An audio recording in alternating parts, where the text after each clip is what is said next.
Welcome to Oh God, What Now? The podcast that isn't going anywhere. No, really. I'm Ros Taylor. On today's show, Kamala Harris is running for US president. What kind of leader would she be? And what do all the right-wingers hanging around Trump actually want from him? Plus, we'll be talking about the exciting new era in UK-EU relations. What will we need to do to win them over? And could we even be thinking about a Norway-style relationship by 2029? Let's meet the panel. First up, it's author and columnist Jonn Elledge. Hi, Jonn. Hello. Delighted to be here talking about the Americans again, rather than all this British nonsense we've been stuck with recently. Yeah, I mean, we've got a new government, haven't we? Have we? We have. I seem to remember it was only about 2.5 weeks ago, wasn't it? We elected it. We do, and it's even started to do things. I know. Well, we can talk about that another time.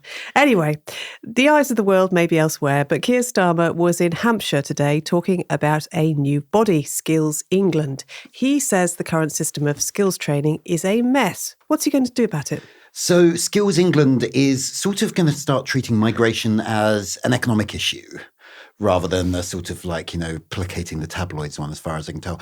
The point is it's going to work with migration advisors to develop training plans for sectors that currently rely on immigrants to fill roles.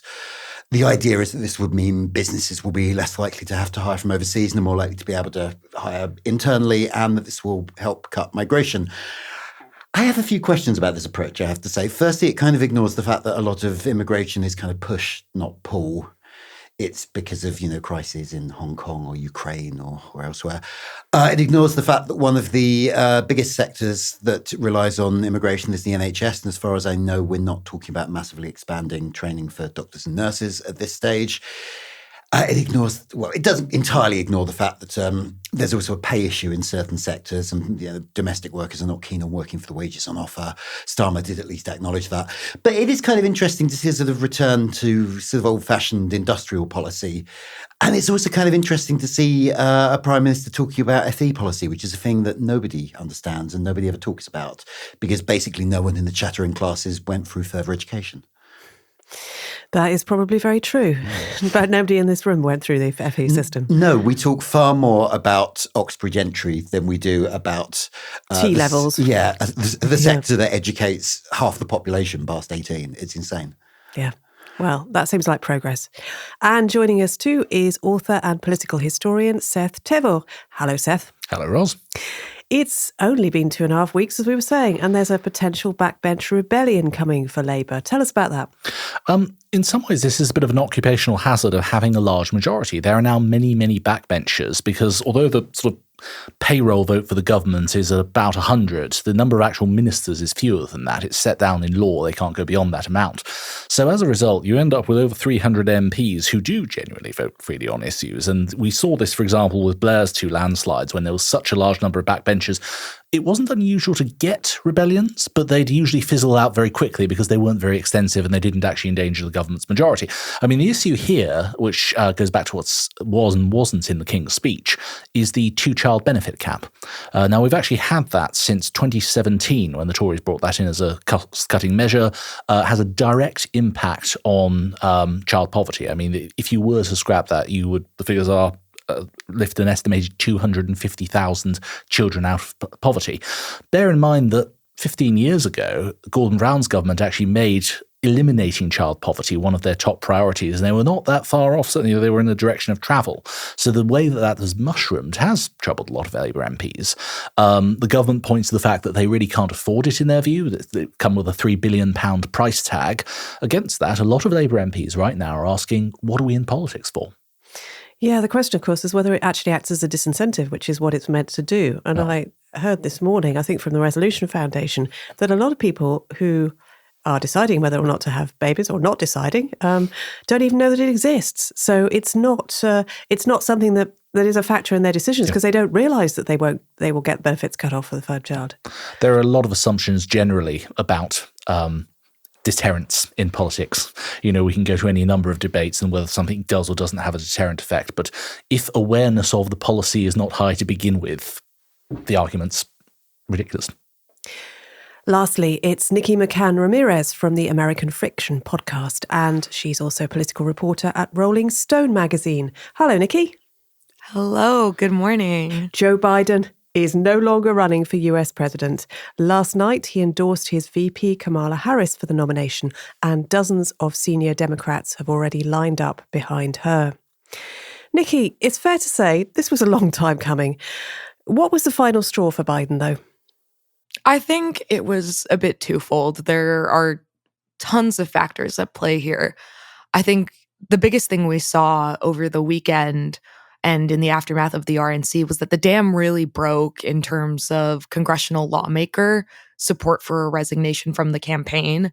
You saw a slew of House members and senators publicly come out and say, we would like you to step down. We think it's the correct path forward.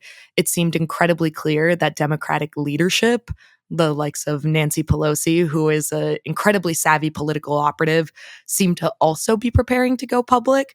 So that was the first factor. And I think the second big thing here was donor abandonment. I think donors realizing that Biden was kind of in an impossible position, that the polling was not going his way, that he was rapidly losing voter confidence, had shifted a lot of their attention away from the general election and toward state-level congressional races that they thought were still winnable. And that is not a mechanism through which a presidential campaign can remain sustainable. So I think the donor exodus plus the exodus of lawmakers sort of crystallized the slide Biden was already having amongst the American public. It was sort of a domino effect. And I think over the weekend, we've had some sort of background reporting from CNN that he met with his really close advisors who allegedly showed him some data, made the argument to him in a way that finally convinced him that there was no path forward. And no one really, even on his staff, outside of his closest advisors, knew he was making the decision until pretty much it had already happened. The momentum among Democrats has been to coalesce very quickly around Kamala Harris. Does she already have the nomination sewn up? I think it's probably safe to say that she does. There are several factors at play here. One of the big ones is that we did have a primary election in which Joe Biden won, but voters who cast their ballot for Joe Biden were also effectively voting for the Biden-Harris ticket. So if it's a question of respecting what voters have already indicated that they want, Harris assuming the nomination probably aligns more closely with what Democrats have already voted for. I think the other big thing here is that it is incredibly for the Democratic Party right now, if they're going to make this argument that they are proposing a feasible alternative that voters are enthusiastic about, that the party not look like it has fallen into complete chaos. The last thing they want is a really messy fight between multiple candidates, like the 68 convention after Johnson dropped out of the race, which was disastrous, was incredibly embarrassing for the party. Obviously, the circumstances are a little different, but I think what Democrats really want right now is speed and unity. They want to get this buttoned up really quickly, and they want to present a united front as a party. And I think most of the names that have been floated as potential replacements for Biden understand that they will not be doing themselves any favors with party officials if they try to bring a challenge right now. And it already looks like a lot of them are more focused on either saying outright that they're not interested in being on the ticket, that they're just going to support Harris as much as they can. And there's others who are like, oh, well, if I maybe got a call about the vice presidency, that's something I would at least have to listen to. Would you have liked to have seen a contest, though? Would it have perhaps been, in some respects, healthier for the party to have one rather than just wanting to make all this uncertainty stop? Yeah, absolutely. As someone who's addicted to political messiness, that's incredibly exciting. Like the joke here is that it's like Aaron Sorkin fan fiction. But, you know, if you're being pragmatic about it, and the example I've been giving to everyone is the process through which Kevin McCarthy was confirmed Speaker of the House. However briefly he held that position, it was incredibly embarrassing for the Republican Party to have to sit through like more than a dozen rounds of voting, the party infighting, the months where, you know, the House didn't have a speaker and everything was just stagnated. So as much as I really would like to see all this up and coming Democratic talent really go at each other on the convention floor, it doesn't seem like that's going to happen. Let's talk about Kamala Harris herself. What are her strengths and weaknesses as a candidate? So I think one of the really interesting things about Kamala Harris is that she has already run for president. So we've had this conversation before. She ran in 2020 in the Democratic primaries against Joe Biden, ultimately lost and was tapped to be the vice president. But she has a couple really defining qualities that I think help and hurt her depending on the circumstances. The first one being she is a Black woman. Black women have been the backbone of the Democratic Party for decades. Securing that vote, that demographic, which is already very enthusiastic about Harris, is one of her biggest strengths. They have been her biggest advocate as vice president. They were her biggest advocates when she ran in 2020. So that's huge. I think another big thing here is her background before she served in the Senate and as vice president. She was a prosecutor in California. She built up her political profile sort of as like a tough on crime, but still criminal justice reform minded prosecutor. When she ran in 2020 in the context of the George Floyd protests and the Black Lives Matter movement and all the criticisms that were happening in 2020 about criminal justice in the United States and policing, that really worked to her detriment. But in 2024, when Republicans are running on this platform of like rampant criminality, of failures of the justice system, of, migrant crime that they're like pushing all these stories about, I think Harris's background as a prosecutor is going to play to her strengths because she knows how to combat these arguments. She knows how to prosecute a case. And she's running against a convicted felon, assuming she gets the nomination. She's running against a convicted felon. So she's incredibly well positioned to talk about like the law and crime, law and disorder issue. How good a speaker is she? Oh, she's quite good. She is very good. I know there's been like a lot of little sound bites of her being kind of silly and like the little memes about like falling out of the coconut tree and living unburdened by what has been. Those are great. But if you've watched her on the debate stage before, if you've watched her as a senator when she was in the Senate in these hearings, just like grilling former Attorney General Bill Barr and just taking him to task point by point in the way that oftentimes only a former attorney can, she is incredibly effective at dissecting arguments, again, prosecuting a case and really reading people like they're on a witness stand. And I think after the disastrous debate performance we were all treated to in June, it'll be a lovely change of pace for American voters. I think Biden's sort of disintegration in that debate really masked the fact that Donald Trump is not a good debater. He's never been good at sitting on a debate stage and responding to really well thought out attacks. So I am very excited about that. And the other thing I will add is that Harris has been a phenomenal spokesperson for the Biden campaign on the issue of abortion and reproductive rights, which is going to be one of the decisive factors in this election cycle. And that was also one of Biden's weaknesses. He wasn't really able to make the public argument when he needed to about the need for federal legislation safeguarding the right to like reproductive choice. Harris has been really good on that. And I think not only having her be so strong on that topic, but also being a woman who understands this issue is probably going to resonate a lot more with voters than what's currently being offered by Democrats and Republicans. So we could see, for example, turnout among people go up as a result, perhaps, of that sentiment. It's going to be a driving issue. I think even if Biden remained at the top of the ticket, we know that several states are going to have constitutional amendments attempting to enshrine the right to reproductive choice into their state constitutions. So it was going to be an election driver no matter what. And this is just like a nice like whipped cream and cherry on top of that sundae. So who are the front runners for her running mate who would be vice president if she were elected? Who are your top tips? Well, they can generally be described as agreeable white men from swing states. I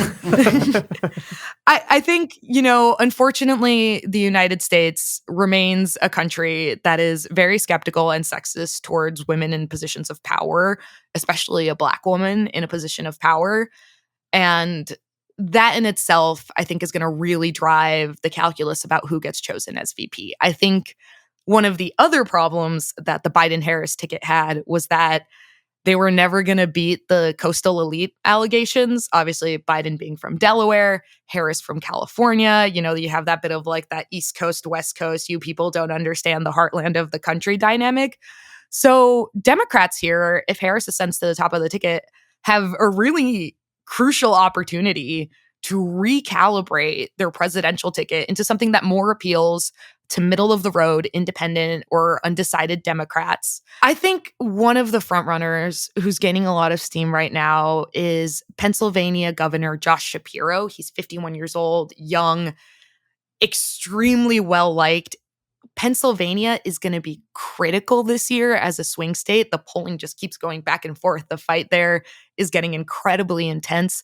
So bringing in a popular governor from that state would go a really long way to bringing some of those, not only people in Pennsylvania into the fold, but maybe also appealing to some of those other swing states that are maybe a little bit skeptical of Harris, who is a little bit more progressive than Biden.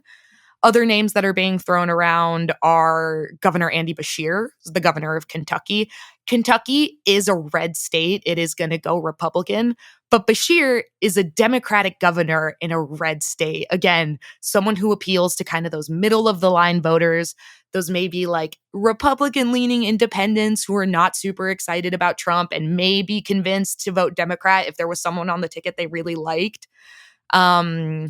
Mark Kelly, the senator from Arizona, a former astronaut, has been to space. He's just like, you know, that all-American package of former military service, achieved the sort of like greatest thing that people in the United States lionize someone in the military for, which is going to space. It's not going to another country and fighting unpopular wars. It's going up in space and being cool. So Mark Kelly, also in a critical swing state, also very popular. And one name that I have seen thrown out, who, again, because I think we already have these unfortunate political calculations being made about like what the demographics of this ticket will be, is Pete Buttigieg, the U.S. Secretary of Transportation. Again, another young, polished guy from a Midwestern state, incredibly good speaker, has had some issues in his position as the U.S. Secretary of Transportation, but is still pretty popular among Democrats. I think the issue there for Buttigieg is that he is a gay man. And again, unfortunately, I hate talking like this, but I don't think Democrats in such a critical election with such a tight split are going to want to run a Black woman and a gay man on a singular ticket. I think we're already seeing people in the DNC make the calculus of like it's one or the other. And we're probably going to end up with like a boilerplate white guy with like a nice wife and 2 kids. So it's pretty unlikely that it will be an all-female ticket. No. I mean, I just had a soft spot for Gretchen Whitmer, and I love Big Gretch. Big Gretch is awesome. Big Gretch wants to be president. She has already said it. She like teased it, I think last year at some event. She was like, "Oh, I'll see you in 2028." The vice presidency in the United States is historically kind of seen as a dead-end job. It's really rare that vice presidents make it to the presidency like after their term as vice president ends, because you're carrying like all of the baggage of the past administration plus like all of your own baggage. So I think Gretchen Whitmer is really aiming high. So is Gavin Newsom. And I think both of them have already signaled that they are very willing to back Harris and maybe don't want to get pulled into this right now. Jonn, Trump will have a different opponent now. How are his strategy and attacks going to adapt? Am I the Trump whisperer? That's a terrifying thing to... You are. I mean, I God knows, I suspect he doesn't know yet, because he always seems quite... He seems to find the attack lines that work at rallies, so far as I can tell. So, like, just thinking how, like, I don't think, like, Sleepy Joe Biden was his first attack line. I think he tried a couple, and that was the one that really resonated with the people who come to his rallies. So I imagine we will see something quite similar, and it will be quite instinctual, rather than, there won't be people sat in a room. They might be chucking ideas out, I guess. But, like, I think it'll depend on what people are actually sort of responding to. It will be interesting to see what kind of attack line he can throw at a non-white woman. and whether the fact that this is his opponent kind of pushes him to say things that might put swing voters off, like whether it makes him turn subtext into text. I don't know. Like I don't know at this stage in history like how big a problem that's going to be for the people who are still voting for Donald Trump. The other thing I'm wondering about from the Trump point of view is like, the last month has just been like Biden, Biden, is he too old? Biden is Biden suffering from mental decline? There is quite a lot of evidence that Trump also, his mind wanders. He cannot read a teleprompter without getting distracted. So are we now going to see the same sort of questions coming his way? And will that actually make any difference? And I don't know at this point in history whether that's a pivot we can expect from the likes of the New York Times. Nikki very briefly mentioned Aaron Sorkin fantasies, by the way. In one of the US newspapers, I can't recall which one, Aaron Sorkin wrote a piece suggesting that Democrats should replace Biden with Mitt Romney. Which, yeah, I saw that. Which I think was, audacious. I think that's an insane thing to suggest. But as someone who used to commission political opinion pieces, I think that's incredible. I would have run that piece. You're going to get traffic for that. No, absolutely. The thing is, like, people like to joke that we're like living in an Aaron Sorkin fan fiction, but the reality is we're all living in an episode of Veep. That is what American politics has been. It is the running joke in DC that the most accurate show about politics in the United States is Veep. It seems like years ago now, and seemed like years long when it was taking place. But what could we glean from his speech at the Republican National Convention last week, Trump's speech? The main thing I took about it is that he still can't stay on message. He did do that thing where like, at the start he was reading from the teleprompter and he talked about, the need to heal social discord and division. I am running to be president for all of America, not half of America. And then his mind started wandering. He raged against, this is a quote, obviously, crazy Nancy Pelosi. He called Biden the worst president the US has ever had. He accused him of having used the Chinese virus to cheat his way to victory. In terms of solid policy, he did promise the greatest program of deportations ever. He used the phrase drill, baby, drill. So that's the climate gone. The thing I found most interesting was it was sort of like you could tell something about the political strategy the Republicans are following, where it did kind of feel like they were just turning all the Democrats' accusations back against them. It was like something out of Hannah Arendt. It was like, pure propaganda stuff. My favorite thing we learned, though, was that Trump is still here because he is personally protected by God. Can I tell you my favorite fact I've learned this week, by the way? Of course you can. Which I don't know if this is going to make the edit. The last US president to stand down after one term was Rutherford B. Hayes, who did not contest the 1880 election. So we're slightly in uncharted territory here, and of which course, is exciting. The 1876 election, which brought him into the White House, widely seen as a stolen election, was actually the legal framing for all of the conspiracy theories around how Trump could be propelled to the White House in 2020 and overturning the result. It was, we've got precedent for just ignoring the Electoral College. Basically, I would also be commissioning think pieces on Rutherford B. Hayes at this point. We'll all adjourn to the Oh God, What Now pub quiz shortly. For you guys to clean up. Seth, Nigel Farage turned up at the convention, I'm sorry to say. So did Liz Truss and Boris Johnson. Americans may not have noticed them, but we did. What are they up to? Well, grifter's going to grift. Farage did admit, somewhat begrudgingly, that he hadn't actually been invited by Trump, but he said that people in his entourage had asked him to come along, although that doesn't seem to have led to any meeting with Donald Trump. So it's an awfully long way to go to get snubbed. Boris Johnson did actually have an event. I mean, he booked a huge room for it. We saw it had 7 journalists and no one else. But, he had the aim of addressing a crowd. Liz Truss, she obviously has a book to sell, but more broadly, she does need a role in her eyes. She's not got a job anymore. She lost her seat. She's not there as an observer for any of the parties. She did, if you see some of the sort of video clips and pictures of her, she was literally just wandering the corridors for a lot of the time, trying to apprehend people and say, I used to be prime minister. Her highlight seems to have been this random anecdote about having never been to Pennsylvania, which is not something I'd necessarily boast about at RNC, but then saying, but I do have a novelty shower head in the shape of the Liberty Bell, which I was given from the gift shop of the Ronald Reagan Presidential Ranch. I mean, you couldn't make this up at this stage. This actually happened. Nikki, to be clear, we made this woman Prime Minister. Oh, goodness. But only for 49 days. Honestly, the lettuce versus Liz Truss thing, I don't follow UK politics as closely as I should, but that was a good bit. The lettuce is still standing strong. I mean, the reason why I think this could matter or should matter is that someone like Steve Bannon used to say, well, the UK is a cultural leader, and what is seen as acceptable culturally in the UK, the US can very often follow. It makes things like the alt-right mainstream, but Steve Bannon obviously in jail right now, doesn't matter so much, and the US has plenty of its own homegrown grifters and loonies. They don't need these people going over to the RNC. Johnson likes to think that he could sway Trump to keep supporting Ukraine. Realistically, what are the chances of him doing that? I think I can tell from your voice the answer. Well, I'm sceptical, but I'm prepared to hear an alternative argument that actually Trump's entire foreign policy is going to be dictated by a washed-up British Prime Minister. I mean, it's possible. We're in total agreement. I mean, it's doubtful because Trump doesn't need him for anything. Trump might have nice words to say about somebody sucking up to him, or if they have something he fundamentally needs in the short term. And Johnson has none of these things. Johnson's plan was basically to sort of accept these denazification claims from Russia and basically to legitimize Russia's entire invasion. Good luck with that. I find it strangely unsurprising that Boris Johnson's entire plan revolves around an assault on the rules-based world order. Who would have ever thought it from him? Quite. Jonn, the Foreign Secretary, David Lammy, he has been trying hard to forge a working relationship with these Trumpian Republicans.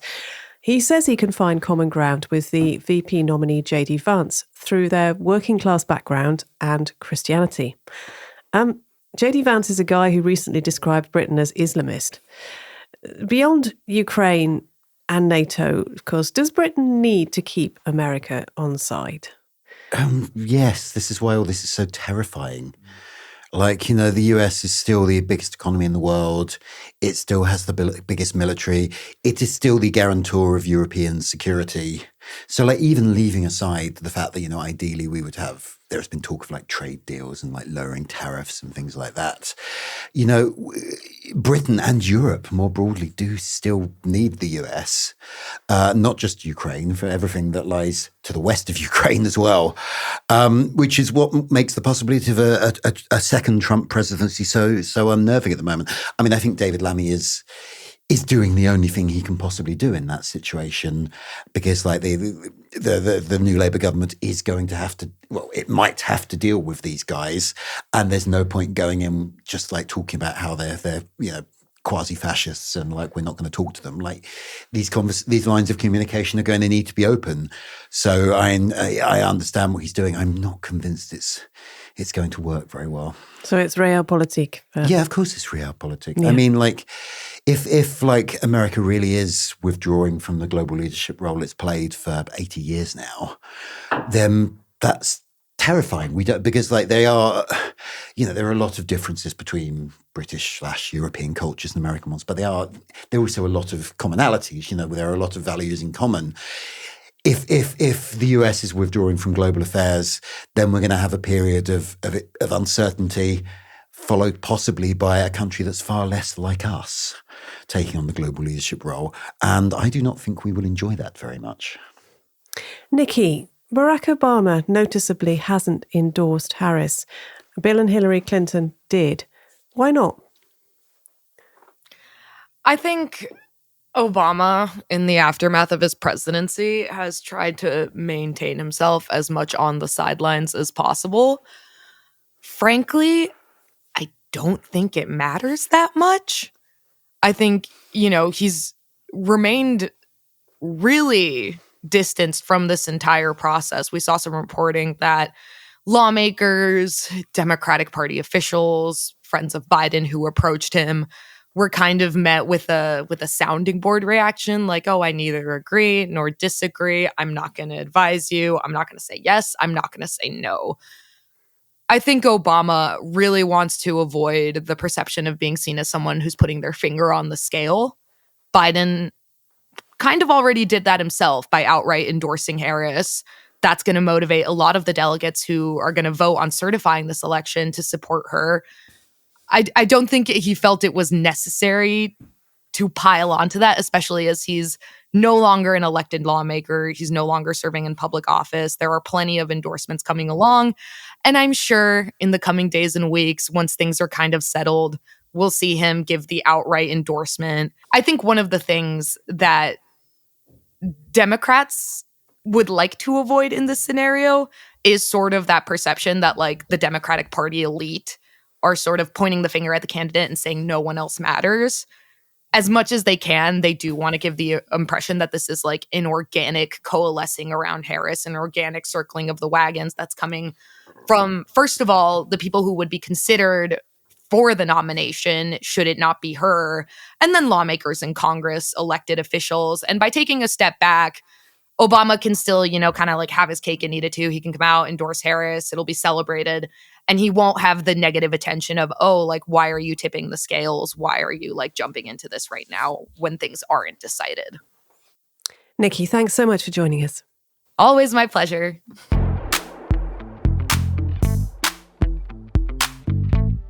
Next up, time to choose our hero and villain of the week. Who's it going to be? Seth, who is your hero? Both my picks are from the Republican National Convention. Oh, good. My hero came after Matt Gaetz' outburst when he was trying to interrupt Kevin McCarthy and barracking him. And there was just a passerby who just yelled, "Shut up, Gaetz." And we are all the shut up, Gaetz man. Shut up, Gaetz. And who's your villain? It's got to be J.D. Vance. I could say, all stuff about his being nativist and isolationist, but he's really just terribly phony. All of the biggest condemnations against J.D. Vance are spoken by J.D. Vance 4 years ago about his total rejection of Trump, which he's now fully embraced. Happened to a lot of people. Jonn, who's your hero? So I do feel like that bit in the loop where like we keep cutting to the British minister arguing about a wall. My hero of the week is Tower Hamlets Council because they have finally, after a period of years, granted a planning application to redevelop a derelict hospital which has been held back because the site contains a tree. The Bethnal Green mulberry tree has been holding back the development of this area that could house several hundred people. But it's a mulberry tree. It's special. It's 150 years old, and nobody had noticed it was. They claim it's 500. Nobody had noticed this bloody tree till people wanted to stop building flats on the site. Anyway, the council is finally taking that forward. My villain is also British politics. There was a long read by Bloomberg's Alex Wickham at the weekend about strategy inside the government, in which an unnamed advisor described refusing to back down on the 2-child benefit limit as a virility test for Keir Starmer. And I just thought talking about whether or not the government is going to address avoidable child poverty in those terms is appalling. I don't know who that is. I think we can probably guess which bit of the government they work for. But whoever that is, screw that guy. Well, while I agree with the sentiments expressed, I think a Labour source is perhaps just too vague to be this week's villain. It's a particular Labour source. But so I think, and also, we give them time. Let's go with J.D. Vance because all-purpose villain, I think, this week. Hero, I think it should be the Tower Hamlets Council. I won one. I never win these. Yeah. Brilliant.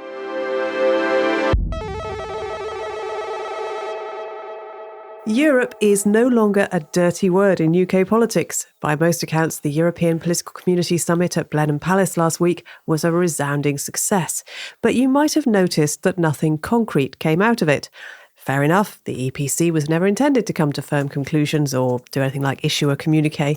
But have we really reset our relationship with Europe, as Labour says?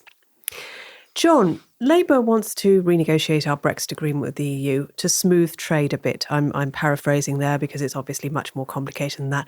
What is the EU going to want in return? Well, I think the first thing they want, so far as I can tell, is for Britain to set out what we bloody want.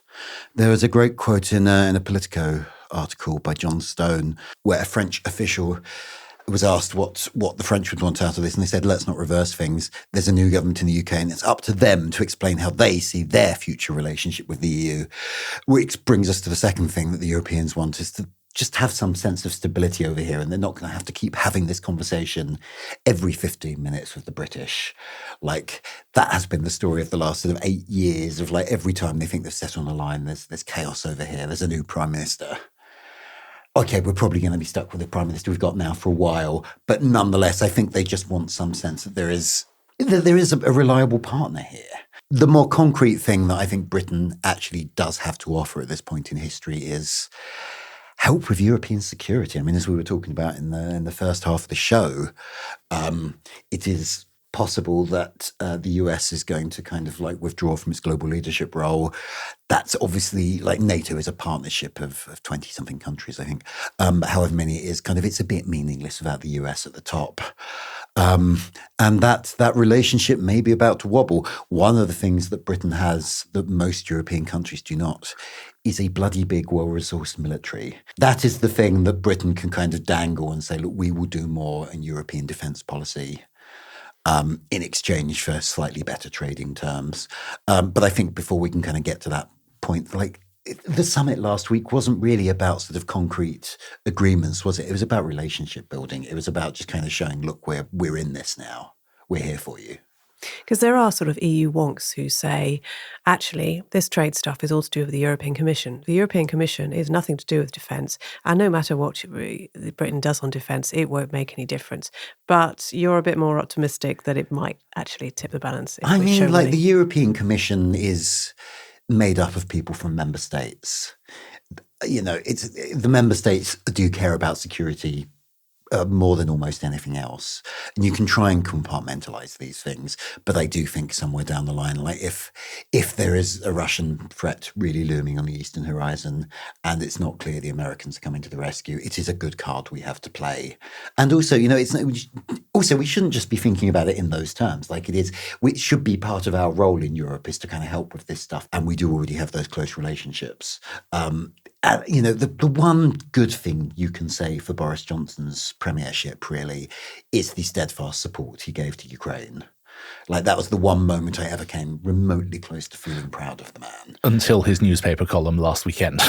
Oh, God, what's he done now? This was the one suggesting a way of brokering a peace with Russia would be to basically say denazification has been a success, yada, yada, yada. Right, ignore everything I just said. The Labour manifesto said there would be no return to freedom of movement, but the European Commission is reportedly quite keen on a youth mobility deal and might ask for that in exchange for whatever it is that we want. Most Oh God, What Now listeners are probably quite keen on youth mobility, but what about the press and the rest of the country? Is this something that Starmer can sell to them? I mean, I think there will probably be people who complain about it, the same people who are in favour of, I don't know, Rishi Sunak's national service plan. There will be hostile headlines in certain newspapers. I don't think any of that really matters at this point. I actually think most people will see this as a good thing. I think, you know, I think moderate leavers will probably be in favour of, like, the idea that their kids should still be able to, like, travel around Europe for a couple of years, so long as there isn't, like, complete freedom of movement. I think you could probably win people over to that, and I think it does kind of work as, like, a starting point to rebuilding something greater somewhere down the line. I think this is an immensely positive thing, and the people who disagree, well, they just lost. We can ignore them.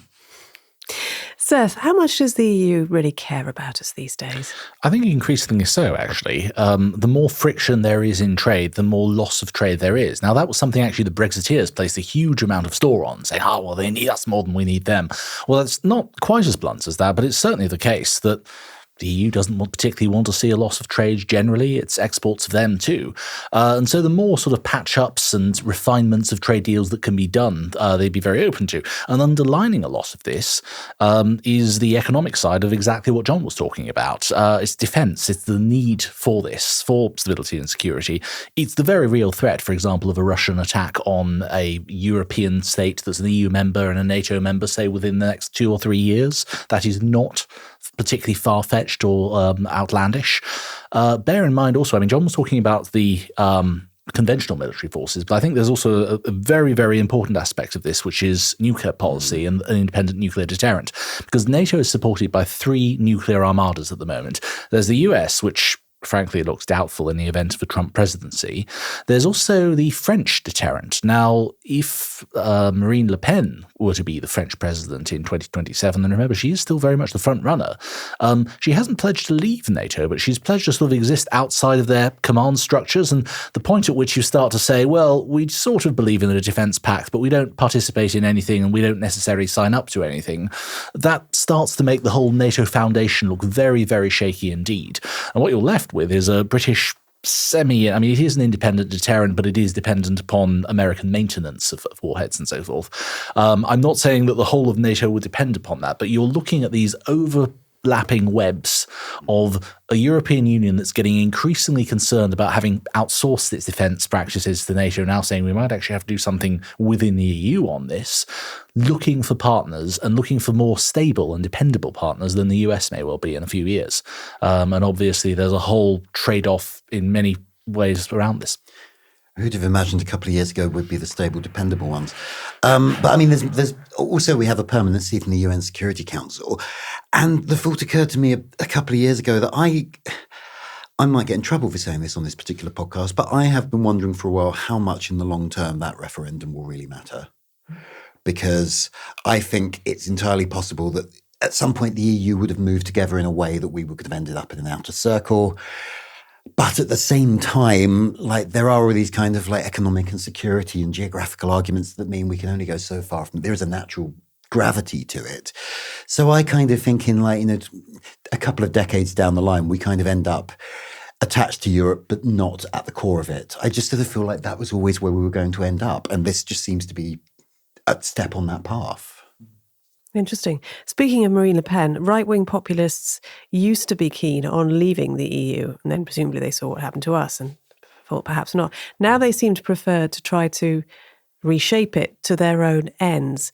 How are they going about that process? I think you're absolutely right, but that is very much where the right-wing elites are talking, whereas, of course, their messages to their voters still are very populist and very sort of anti-European on the whole.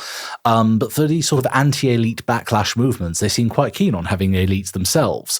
A lot of it comes down to the sheer extortion of support, raw naked power politics of saying, we will wield our veto, for example, on aid to Ukraine. You've seen Orban do this particularly successfully.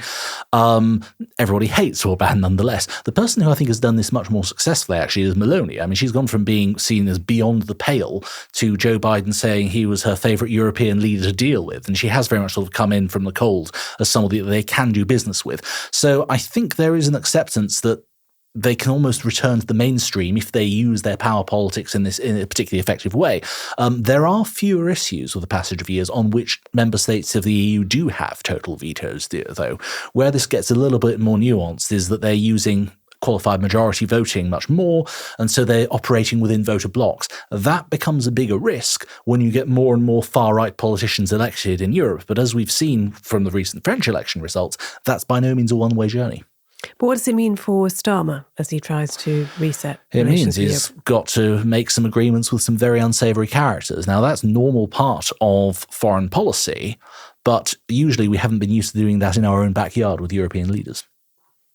Jonn, can we be trusted by the EU? Oh, good Lord, no. I mean, we might, you see, but we might re-elect a Priti Patel-led Tory party in 5 years' time. I mean, come back to us, we've changed. It's only going to get you so far, isn't it? I think they're going to be cautious. That quote I read out from the French diplomat at the beginning, I think is a reminder of that. I think there is also only so much that Starmer is going to be able to do in the short term. And to be fair, he clearly knows that. He has repeatedly said, we will not go back into the single market or the customs union in my lifetime, which I think probably all of us around this table think is a depressing outcome. But it's also a kind of realpolitik, reflection of Europe doesn't want that conversation. So what's the point in telling the voters you're going to start it? Maybe we do kind of swing to the right in 5 years, but even so, a lot of the arguments we've been talking about in terms of the security stuff, that will still apply. A Tory party under Priti Patel will probably still want to be involved in the defence of Europe in some way. Like there are just, it's not really about ideology, it's about mutual interest. And I think if Starmer continues making those arguments, I think there is room for progress, I think. On that note, Seth, John Peet, the sort of veteran Europe watcher and ex-editor of The Economist, says that we're on a path to significantly closer integration with the EU. I imagine listeners will be rejoicing as they hear those words. But is he right? What's your bet about what significantly closer means by, say, 2029? I'm Swiss, and I'm used to a political settlement in which any kind of involvement in the EU's democratic structures is seen as utterly toxic, and everyone who's involved in any form of governance says this is absolutely essential. And the standard patch-up that they do is an ever-increasing series of arrangements and treaties and agreements, which essentially mean that you participate fully in a whole range of EU things. You just don't have a vote in it. It's the worst possible version of all worlds, because you are essentially subject to EU rules. But there are quite good reasons why it happens. Fundamentally, John Peet's argument and his analysis is that there is a net economic benefit to involvement in the EU in every one of these sorts of activities we're talking about. Will Hutton's estimate is that involvement in the customs union and involvement in the single market are worth about 3% growth annually apiece. That's quite something for a country which has been flatlining in its economy, at best flatlining. Peet also points to the fact that there is really, according to not just business, but according to the general public, there's no point in divergence. We were sold this thing by Brexiteers saying it's going to be Singapore on Thames, it'll be fantastic, we'll be the sort of buccaneers of the economic world. Well, actually, you speak to most businesses and they say we'd just like to keep selling stuff to our nearby neighbours in Europe, and actually we need to align all of our goods and services to EU rules anyway. So what was the point of all of this? At some point it becomes fundamentally bizarre. And as a result, you have a government which is going to have to increasingly cooperate. Interesting. I'm a little bit skeptical on some of Starmer's rhetoric about how this isn't going to be renegotiated, because, I can foresee, not next year, but certainly in 4 years' time, in 6 years' time, a government that's been re-elected saying, come on, the time has come. I think we can all see what needs to be done now. But that's not going to happen anytime soon. What is going to happen is quite considerable. The scope on things like university programs and exchanges, the scope on things like security, and we've talked about security. Border security, legal migration, of which there's a huge amount of action. None of this is particularly cuddly stuff, it has to be said. When they're still talking about stopping border migration at source, a lot of this is simply fleet deployments of boats and all this kind of stuff, which Rishi Sunak was obsessed with. But the point at which you are so fully integrated and embedded within EU structures that you start to ask, what's even the point of not being part of the EU, becomes inevitable. Excellent. It's a really good piece by John Peet, in my view, anyway. Do look it up. It's on the Centre for European Reform website. God, that sounds dull, doesn't it? But it's not. It's a great piece. Which podcast are you talking to again?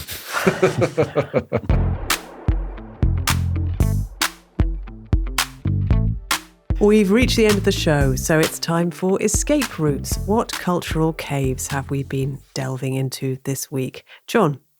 I continue to be entirely up to the minute. I've been watching a little-known show from HBO called Silicon Valley, which I think started about 10 years ago, but which is a satirical sitcom about you can probably tell. But it is sort of, in some ways, it's upsetting how many of the jokes being made about AI and the dangers thereof, or over mighty tech firms from the early to mid 2010s still feel horribly current now. And Seth? I'm strangely obsessed with opinion polling, as you may have gathered, and something fascinating was that the French polling firm Odoxa asked the wonderful question, which was on the premise, if Napoleon was reincarnated and he was standing against the various French parties, how would you vote for him? Now, surprisingly enough, he beats Emmanuel Macron hands down by 62% to 38%. But where it's really interesting is how he does against the different parties, because he beats most of the French parties hands down. Indeed, Le Pen's Rassemblement National gets beaten by 88% to 12%. But there are two parties in France which actually do beat Napoleon, nonetheless. One is a very narrow victory for the Parti Socialiste by 52% to 48%. And the other, bizarrely, is that even though Emmanuel Macron is personally unpopular, I just gave you the sort of landslide defeat he gets. His party, Renaissance, beats Napoleon Bonaparte in a landslide by 81% to 19%. I love that that's your escape route. I mean, my escape route last week was going to the European Parliament. So I feel that's what is my escape route for this week. I read a very good novel, very entertaining, Ministry of Time by Kellyanne Bradley, which is a great read. So I recommend that. Also, I've been trying to get the cat to spend more time indoors unsuccessfully. If anyone's got any tips on how to get your cat to come back, let me know. I have tried catnip dreamies and they don't work. And that's the end of the Tuesday edition of Oh God, What Now? Thank you, Seth. Thank you. And Jonn. Thank you very much. Oh God, What Now? We'll be back on Thursday for our backers and Friday morning for everyone else. And now, before we go, the traditional thanks to our latest Patreon backers. Search Patreon Oh God, What Now to find out how you could join their illustrious number, support us in the vital work of independent podcasting, and get early episodes and smart merchandise too. Hello from me, and thanks for your generosity to Bonetta Adamson, Selena, Sally Hobson, John Ratford, Marie Anderson, and Philip A. Suggers. Big shout out from me to the following helpful and thoughtful people: Sally Roberts, Sally O, lots of Sallys this week, Mike Rushforth, Ginny K, Siroda Hrenson, and Tom. And finally, a big thank you from me for your support to Andrew Raison, Stephen France, Tala Bujijevsky, BIL, I won't even ask what that stands for, Big Jim, husband of Queenie, and Kathy Moore. We'll see you next time.